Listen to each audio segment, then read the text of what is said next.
Good evening, everybody, and welcome to episode 4 of the Pats Nation Nightly podcast live show. I'm Zach. I'm here joined with my co-host, Ben. Ben, how are we doing tonight? Fantastic. Nice Wednesday show, midweek. Not a whole lot of news today, but we got a fun agenda, jam-packed. Yeah, and I mean, we're going to start off with some news that came out. It was yesterday, right? It wasn't Monday night, yesterday. Yeah, Trent Brown, former Patriots left tackle, moving on. He's on to Cincinnati, leaving to sign with the Bengals. And it seemed pretty obvious that he wasn't going to re-sign. Seemed like bridges may have been burned there, but Trent Brown now signing with the Cincinnati Bengals. Ben, how do we feel? Yeah, look, he was limited last year, 11 games due to injury. He only started 8 of them, and he had an off year. He started strong the first couple of weeks. He was a good pass blocker, definitely good in the run game. But as the season progressed, he got injured. He was kind of an off-the-field distraction, and he was limited to 580 snaps throughout the whole season. So definitely not a productive year for him last season, on and off the field. So it wasn't unexpected. He told, I forgot who it was, but he said something that he was moving on from the Patriots a couple weeks ago. So definitely not unexpected. And he joins former Patriots tackle Ted Karras in Cincinnati. Yeah, and I mean, it like you said, not unexpected. Trent Brown, while he was a good player when you really put that effort in, I mean, one of the best offensive tackles in the league when he was fully motivated, there were times where the opposite shined through. He really would just not put in any work and would go out, talk to the media about how his grievances with New England while he was still on the team. So it did seem unlikely, but it also may have been their best bet at the left tackle position just because of the lack of starting caliber talent in free agency right now and at that position. And the fact that they still need a quarterback and wide receiver to target high in the draft. So although it was always unlikely that Trent Brown would be back, it does kind of hurt seeing him going to Cincinnati. Yeah, definitely. And you saw a report coming out yesterday saying how much he liked it on his visit. He come in, he sees his former teammate Ted Karras just in the hot tub. OTAs haven't even started, so good for him. Time to move on, start fresh. There's definitely some options to fill at left tackle. You can attack that to the draft, through the draft. Free agency is pretty limited right there. And then you can also have some in-house options. What do you think is the best way to fill the hole at left tackle? I think right now it's leading up to likely drafting an offensive tackle in the 3rd round. I think it seems pretty clear that quarterback is their top priority with the 3rd pick, then go in with a wide receiver with that 34th overall pick. And that could be by drafting one or trading that 34th pick for a guy like T. Higgins or a guy like Brandon Ayuk. But that pick is probably going to be used for a wide receiver one way or another. So then it comes down to left tackle, which is your next biggest need. Probably going to be in the 3rd round. They have some in-house options who could work out. Chukuma Okorafor, Chooks, just recently signed. Has played most of his NFL career at right tackle. I believe he only has 2 left tackle snaps, but he also played college left tackle, and it came out that there were some believers in the building who thought he could play left tackle if need be. Yeah, definitely. He's my favorite option, most likely right now for me, for him to start left tackle week 1. He was a former third round pick, 92nd overall by the Steelers in the 2018 draft. Big lineman, definitely athletic, can move to the second level, definitely block well. And he seems like a really, really good guy if you watch him personality wise, just with the media, kind of the opposite of Trent Brown. But he was really, really liked in Pittsburgh. And if you're not going to spend a first overall pick or first round pick on a Joe Alt, Olu Fashanu, or Talisi Fuga, I think that's how you pronounce it, then this is your option. I wouldn't want to just waste a third round pick on a tackle unless someone like Jordan Morgan out of Arizona falls. Hmm.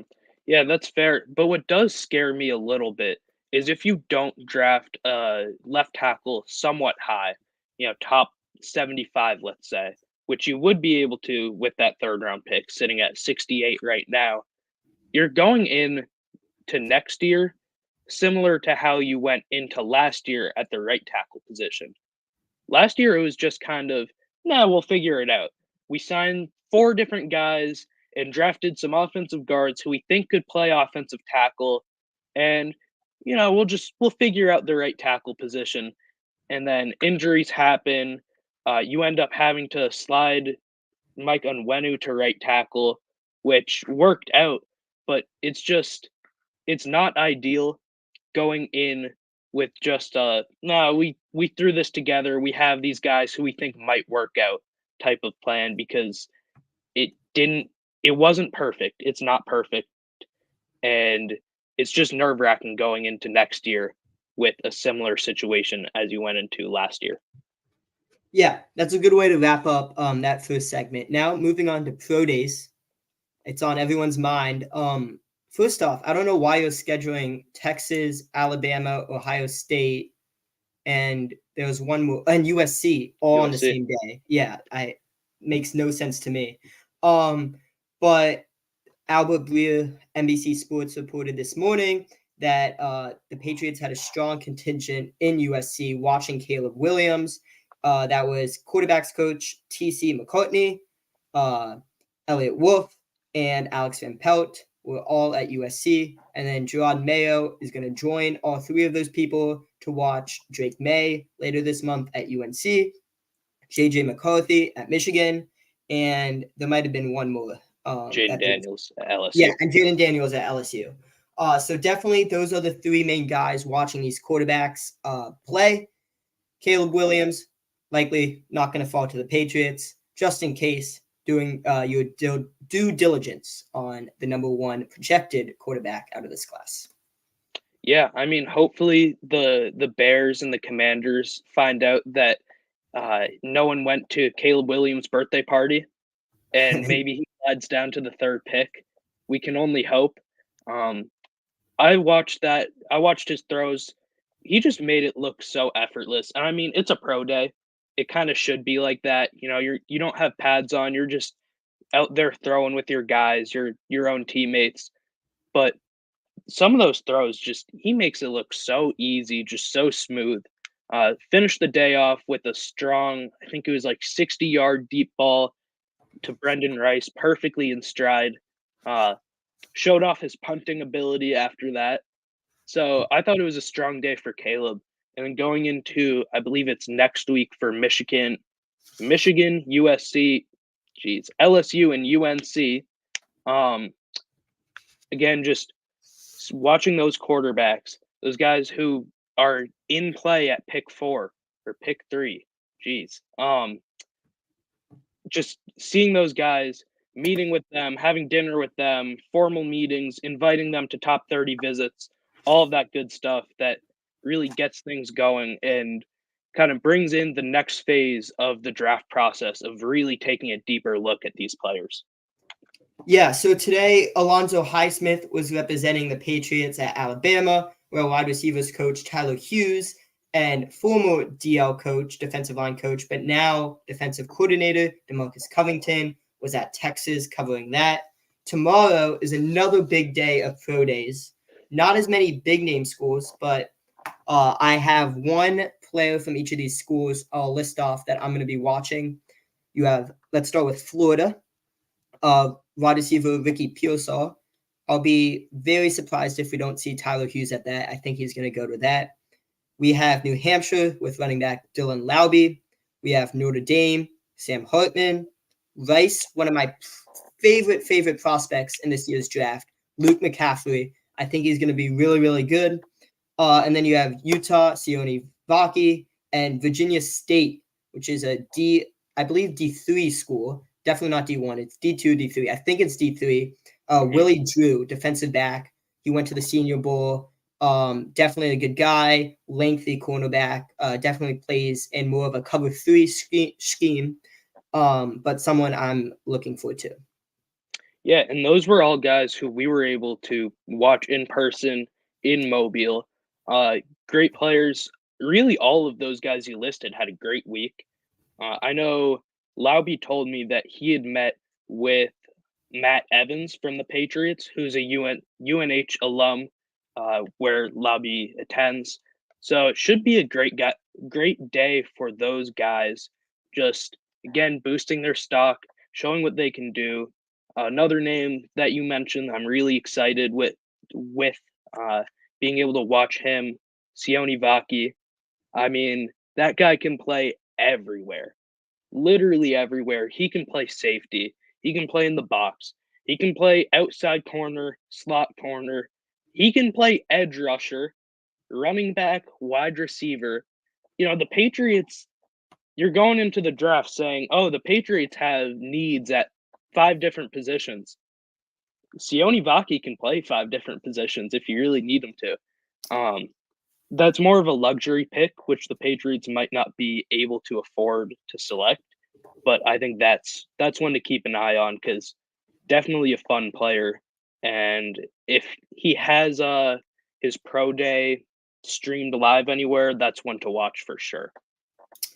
Yeah, and after these pro days is when the Patriots typically like to announce the top 30 visits. You see some teams, they're already being announced. You have, believe 12 or 13 players of the 30 for the Eagles have already been announced. The Patriots have 0 thus far. There's definitely some in the works. Meetings, of course, those usually happen after the pro days. So definitely keep your eye out for that. There's definitely some pro days that are being scheduled as we speak right now. Top 30 visits as we speak right now. Yeah, and top 30 visits are really, that's what's important. You see the Patriots are meeting with so and so at the Senior Bowl, and they met with XYZ at the combine, and then they're talking a little bit with whoever else at their pro day. But the top 30 visits, that's when you really get to see, oh, this is the position group that this team really wants to just attack and just bolster their group. And that's why top 30 visits are so important. That's when you really can sit down with a player and see more what they're like. Yeah. You know who hasn't been getting a lot of love from the Patriots is Washington quarterback Michael Penix. There was no Senior Bowl meeting. There was no NFL Combine meeting. No, basically any interaction that we know of between Penix and the Patriots, which is a little confusing to me because that would be my number one option if you don't go quarterback at number 3, is you get a Marvin Harrison Jr. or a Joe Alt, and then you get Penix either late in the first round or early in the second round. There's been no communication between the two. Again, as we believe, there might be some off the record, but I mean, I'm a little confused. No reported anything between the two. Yeah, it's interesting because Penix is really the only top tier quarterback in this draft who the Patriots haven't met with. They've met with pretty much everyone else in like the top 10 quarterbacks. Um, and like you said, Penix is a great option if they decide, oh, we'll trade out of pick 3, or oh, we'll go MHJ, we'll go Joe Alt, Olufashanu, whoever it may be. You still need a quarterback, and if you stray away from QB at 3, Penix is probably your next best option.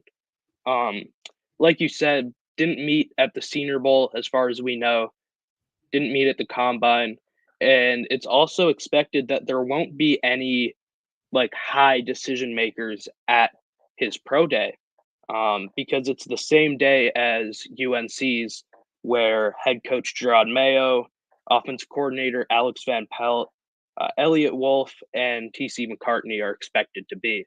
So again, you're not really meeting with him in the pre-draft process that much unless they decide to do a top 30 visit. And that's just, I don't know if it's concerning, but it's an interesting choice, and I don't fully understand why. Yeah, and it might be a sign that the Patriots are all in on getting a quarterback at number 3, because I would see no other reason why you just don't give Penix an interview either in Indianapolis at the Combine, Mobile at the Senior Bowl, whatever it was, which I applaud. The Patriots need a quarterback at number 3. That's not to say they're not just a quarterback away. This roster, as it is right now, is way more than a quarterback away. But as we know, the NFL today, you need an elite quarterback in the NFL right now in 2024. So I hope Jaden Daniels lasts to 3. I think Washington really, really likes him. But that would be my pick, Jaden Daniels. Like I've said on here before, I actually think Jaden Daniels has the highest ceiling. I'm going to clip this after. I think Jaden Daniels has the highest ceiling in this draft class. Not to get clicks, not to get anything. I truly believe after watching hours and hours of film on all of these quarterbacks and all of these prospects, I think Jaden Daniels has the highest ceiling in the NFL. Not to say Caleb Williams isn't going to be great. Not to say Drake May isn't going to be great. JJ McCarthy, all these other players are all going to be good. I think Jaden Daniels is going to shock a lot of people come next season if he gets into the right program. Yeah, and I mean, we've already had our little disputes about this. I'm a Drake May guy. You like Jaden Daniels. As you said, maybe not meeting with Penix just means that the Patriots are locked in on quarterback at pick 3. But I still don't fully understand it, just because what if you want to be fully prepared? And that's why you interview such a wide array of players, is if on draft day the Vikings, call your phone and they say, "Hey, we'll give you pick 11, pick 23, our first rounder next year and our first rounder after that." You kind of have to take that. And when you do that, you're setting yourself up more so for Penix, and then you haven't really talked to him in the pre-draft process. It still doesn't fully make sense to me. But QB at 3, you really can't go wrong there. You're going to get a blue chip caliber quarterback, which, like you said, you need in the NFL nowadays. It's very difficult to hit on a quarterback at all in the draft, but especially outside of that top 3, top 5 range. It's I wouldn't say nearly impossible, but definitely improbable. So maybe you're right. Maybe they are just fully focused on QB at 3, but we'll see if those trade offers come in because of the necessity for a top tier QB with other teams. Don't you want to be prepared for all options? You do. And that's a good point, but it's also going to be interesting to see how the Patriots are going to attack this draft versus other drafts that Bill Belichick led. Bill Belichick was notorious for trading down. You saw when they got Cole Strange a couple of years ago. They traded down from 21 to 29. And they drafted Cole Strange, who was out of Chattanooga. He was a projected 4th-round pick, and they got him with pick in the first round. So how aggressive is Gerard Mayo going to be in this draft? Is he going to trade back a lot? Is he going to trade forward? Is he going to get that pick at number 3 and then trade back in the first round for someone like a Brian Thomas out of LSU, a Keon Coleman out of FSU, one of those receivers who will be between pick 12 and 22. So it's definitely going to be interesting to see just how they attack this draft versus other drafts that Gerard Mayo led. That Bill Belichick led. Yeah, I mean, like we've said, the Patriots have so many needs right now that you can trade down, and maybe you should trade down. Whereas other years, the Patriots, I mean, not all that recently, but mid to late 2010s, the Patriots were real contenders. And maybe that's when you don't trade down. Maybe that's when you trade up and you get your blue chip caliber players. But right now, the Patriots kind of just need more picks because they don't have all that many and they have a lot of holes to fill. So would I be opposed to trading down? No, because again, you need those players. You need more just more options for the team. And that could be with the 3rd pick, or that could be with the 34th, or even with the 68th. Just stacking up mid to late round picks to help out your team because that's probably your biggest need. Yeah. It's just depth. Depth. I know. You need that quarterback. Quarterbacks at the top of the top of the top. And you can't go into the summer with Jacoby Brissett and Bailey Zappi. You can't do that. I applaud Bailey Zappi getting out, working out with Kendrick Bourne, Demario Douglas, Tyquan Thornton, and all those people. Yeah, that's awesome. Like, no hate against any of that. Bailey Zappi can't be a starting quarterback next season. He had his chance last year. He had his chance 2 seasons ago. He's shown that he cannot be a capable NFL starting quarterback in this league. Good backup. Tell Kendrick Bourne that. I mean, look, like I said, I applaud him, and maybe he's going to prove us all wrong. Who am I to say that he can't be a starting quarterback? But at the same time, he's had his chance, and looking at the paper and the numbers to back it up, he hasn't done well enough with the opportunity that has been given to him. Yeah, I fully agree. He's not your quarterback that's going to go out there and win you a Super Bowl. And that's what you need in the NFL. Yeah, you're not going to get by with somebody who you're like, yeah, maybe he can win us a few games. No, you need someone who you are fully confident can go out there and win you a Super Bowl. Bailey Zappi isn't that. So could he be a good backup or a good practice squatter? Yeah, I'd say so, but you can't really head into training camp with we have Jacoby Brissett and Bailey Zappi, and that's what we're gonna do. That's our long-term plan, or that's our plan for this season. Yeah. And like I said before, I really do like the signing of Jacoby Brissett. He's definitely one of the best veteran backups in the NFL. I would take him over someone like Gardner Minshew or Marcus Mariota. So I really like how he's familiar with the Patriots system. He was here in 2016, won a couple games for the Patriots. So I like that signing. Now you just need that rookie quarterback to take over as QB1, I want to say. Also, when KJ Osborne talked with the media today, and he said that, like the quarterback issue uncertainty in New England was a factor. And it wasn't until he talked with Gerard Mayo and Alex Van Pelt that he was like, okay, you know what? The Patriots have a plan. So that just makes me think they're drafting that quarterback in number 3. Yeah, I agree. All right. I think we can move on now. It's just something that I know we both found interesting. There were reports that came out that the Patriots had begun contract extension negotiations with star outside linebacker, edge rusher, Matthew Judon. Matthew Judon responded to those rumors. There was a tweet basically saying that, and he quote tweeted it saying, "Who ain't tell GM Judy?" Basically just who didn't tell me that the Patriots are working on an extension with me? Um, so yeah, what do we think about that? Just him pretty much shooting down those rumors. Yeah, I think Judon's going to get his contract restructured in the summer.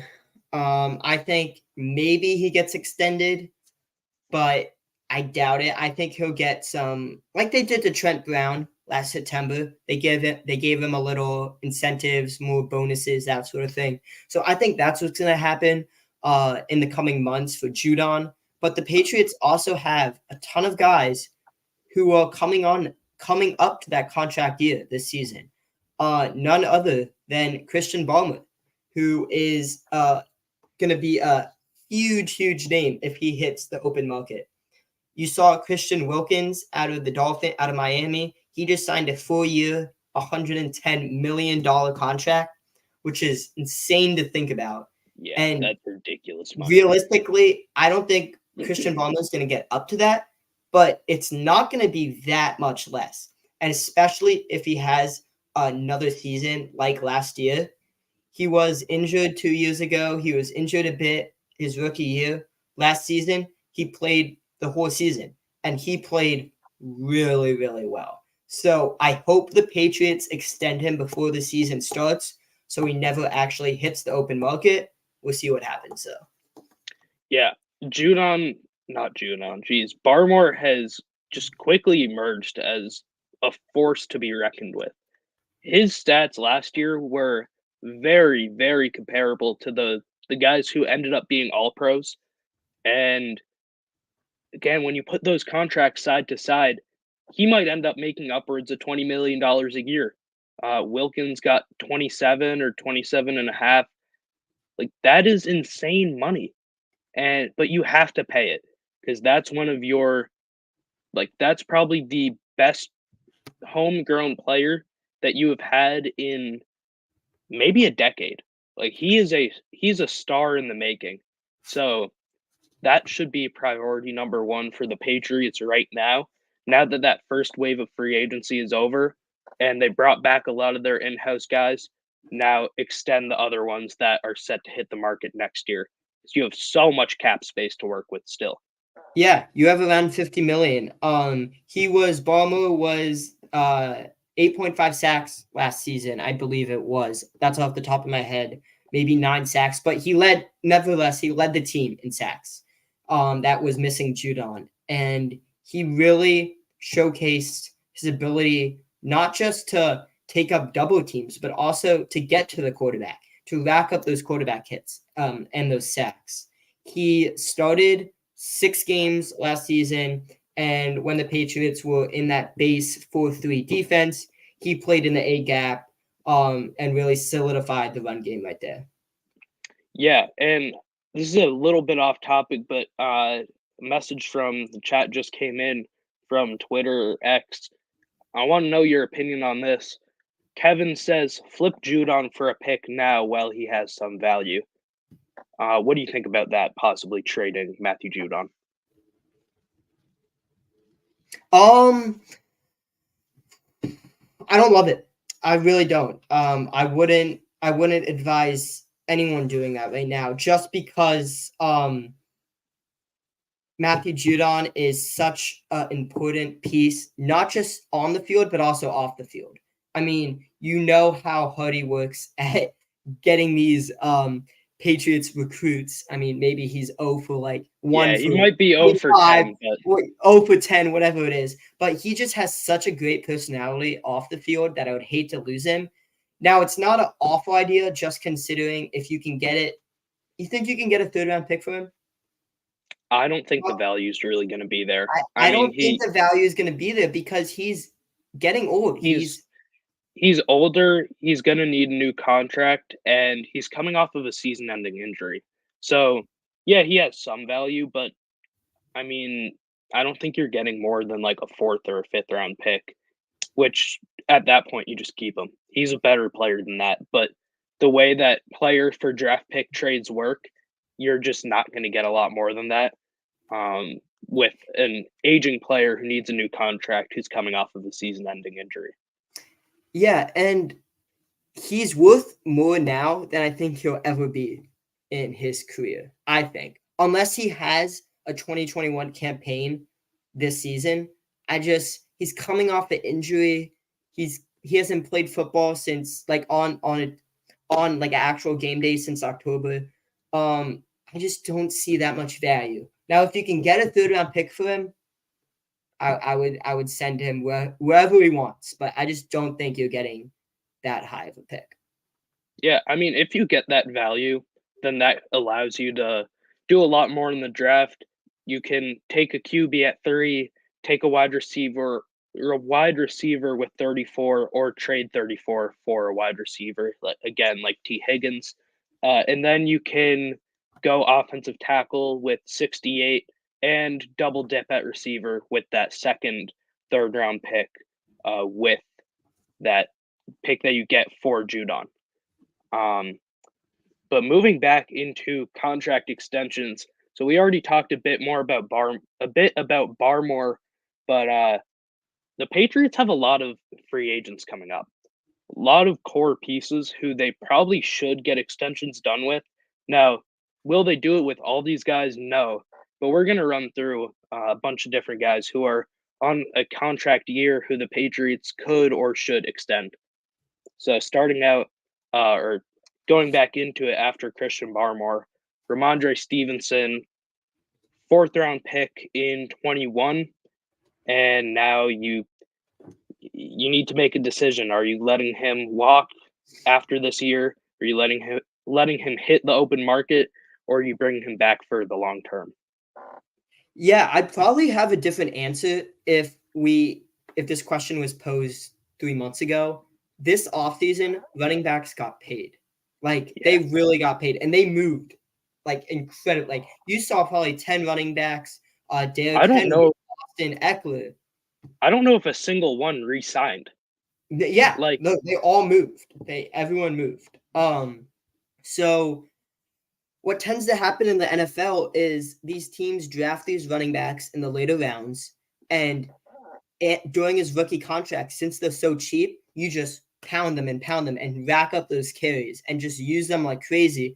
And then when the contract comes up, they usually they go to another team. That's kind of what happened with Damian Harris a couple years ago, and he signed with the Bills. So I think what's going to happen is Ramondre, if he doesn't get extended, I think he'll get re-signed on a cheap deal, or he'll probably more likely sign with another team after the season.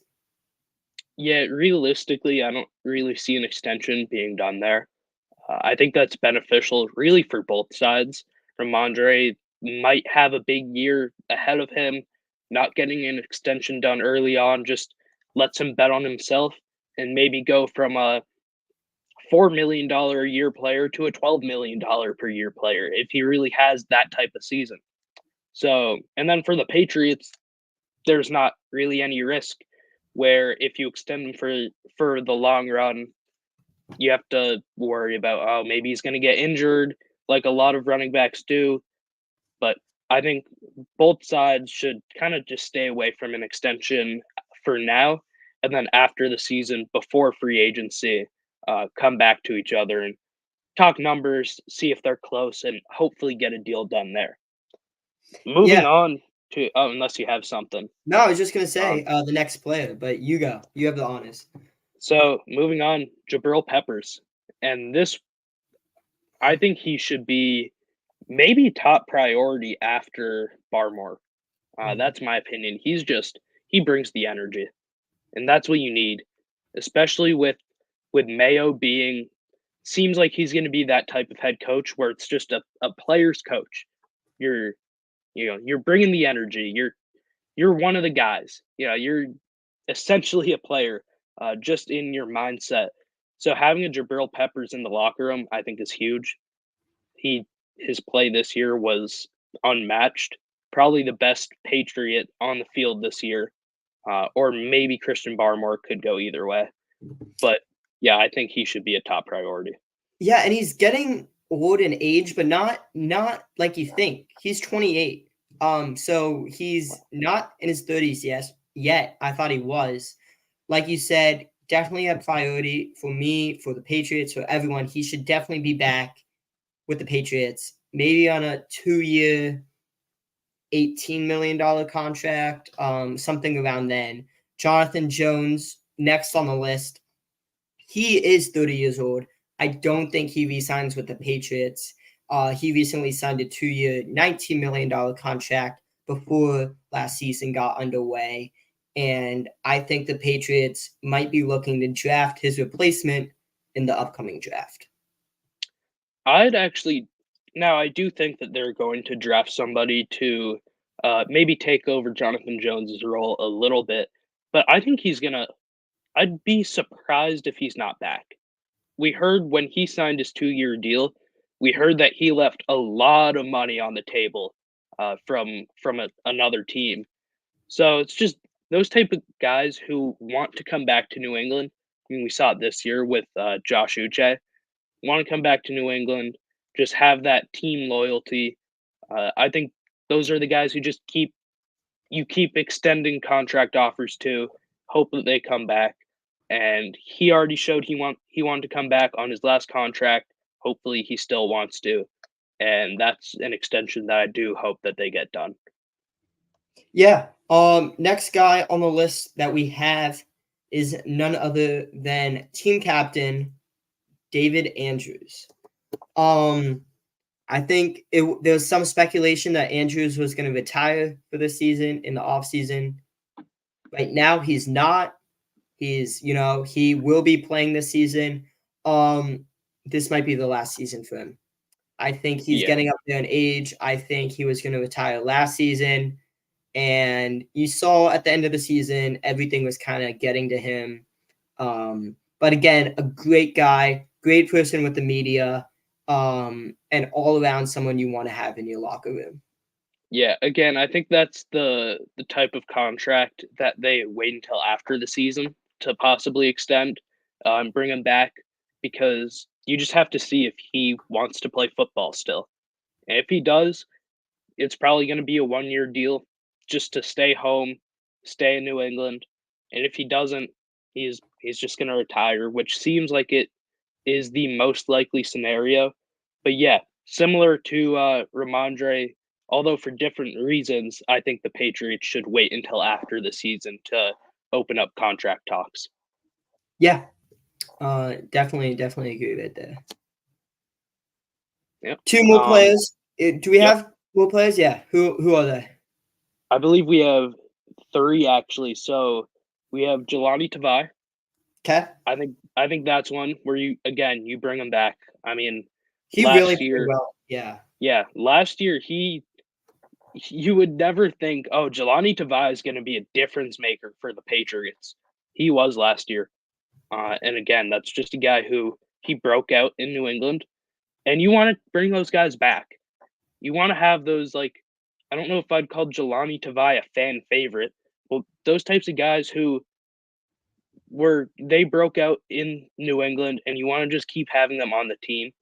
I think that's a pretty high priority re-signing or extension talk, and you can probably get him for somewhat cheap. Yeah, he really turned it around last season. I was really impressed, especially when Judon got injured right there. They needed someone to fill that linebacker edge spot. It was him and Jawan Bentley. Both of them, complemented each other really well. Tavai was more of that Mike player, definitely sideline to sideline, attacking the run game and he shed all of his blocks really well. He was just incredibly athletic. Maybe one of the most athletic Patriots defenders of the season last year. But definitely an athletic guy who I would love to have back. Yeah. And then moving on to Brendan Schooler. Now, that's not like a super high priority. He's a core specialist, but maybe with Matthew Slater retiring, you look at Schooler and you're like, oh, he's next up. Again, I think that could be a move that they wait until after the season for. I don't think Brendan Schooler's not gonna test free agency and make $20 million a year like Christian Barmore will. So Schooler, I think they can probably wait on, but if you have anything on that, feel free.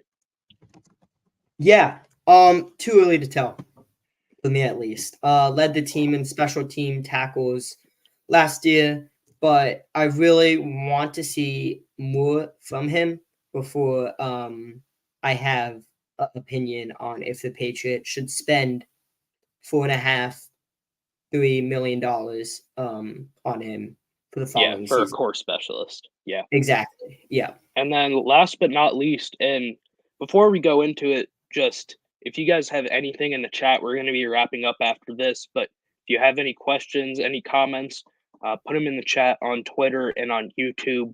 On Instagram, we cannot see them, but Twitter and YouTube, put them in the chat. We'll respond to them after this last player contract extension candidate, Davon Godchaux.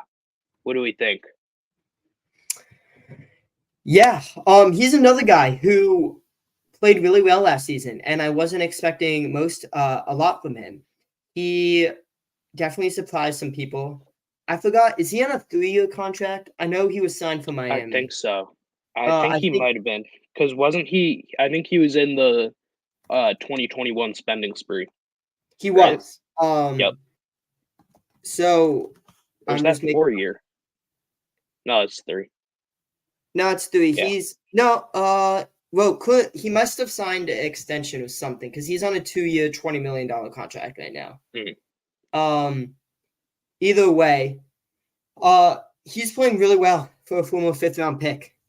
He wasn't a high draft pick, and he's playing like he was. He shouldn't command a ton of money next offseason, but definitely someone to keep an eye on. Yeah, he's 29 right now. He's going to turn 30 in the middle of the season. He had a really good year, and he is on a pretty high contract right now. So I could see him getting, I don't know if I'd say overpaid, but I don't know if you're getting him for super cheap. But that is the type of guy who you could bring back, just put alongside Barmore, just to have more D-line depth. So again, that should be not their highest priority guy, but someone up there who they would want to bring back. Yeah. So with that, I think that's all for tonight, unless, again, anybody has anything last second in the chat. Ben, let them know where they can find you, what you got coming up, and all that good stuff. Yeah, Patriots Beat everywhere. Twitter, TikTok, and Instagram. All my stuff can be found at thepatriotsbeat.com. Zach and I have a little bit of announcement to make that will be posted on Twitter in the coming days about Friday's episode. We have a special guest. Do it right now. Should we? I think we should wait because I think we should get some more followers on the account.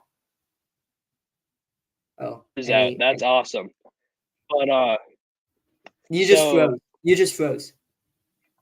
Yeah, when I'm about to make the announcement, my internet goes out. Great times. Wait. No, we need the marketing here. Follow the Twitter account, and we'll post it there. That way we get more followers there. Come on. Well, I wanted to just say one thing. I'm not gonna say who it is, but every Friday our goal is to have one guest on the show. So whether that be a fan or just people that you guys know, people that can come in and we can talk with. So that's our Friday goal, and we have that coming up this week. Yeah. So with that, it should be exciting. On Twitter, Pats Nation Night. On Pats Nation Night on Instagram, Pats Nation Nightly. Myself on Twitter, Any Patriots Today. On Instagram, it says it right down there, Pats.today. Ben, the Patriots Beat everywhere. And we'll be announcing our guest on Twitter probably tonight or tomorrow for our next show. We'll say tomorrow, tonight at, let's say, 9 o'clock. So follow the Twitter right now. At 9 o'clock tonight, we will be announcing who will be on a show on Friday. Time TBD right now. But with that, I think that's all she wrote. Yep. I just want to I'm going to put it up right here so everyone can see it. That's the username on Twitter, on X. Go ahead, drop a follow. And with that, I believe that's all we have. So everybody, enjoy the rest of the evening. Ben, I'll talk to you later. Have a great one. Yeah. See you guys. Thank you. See ya.